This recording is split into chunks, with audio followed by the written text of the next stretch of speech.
Hey guys, today I'm going to show you where the two fuse banks are located on this 2006 Buick Lucerne. If this video is helpful, can you smash that thumbs up button and leave a comment down below for the algorithm? Really helps out a lot. So the first one is the obvious one underneath the hood. Right here under the hood is our under the hood fuse box.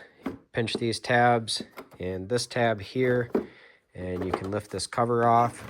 And there's a diagram on the back to show you what fuses are in here. This cover also just kind of pops off.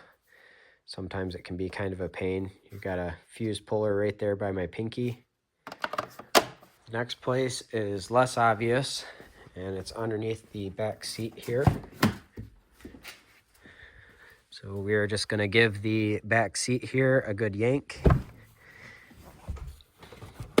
And then you can lift it up like that. And then you've got a fuse box right here.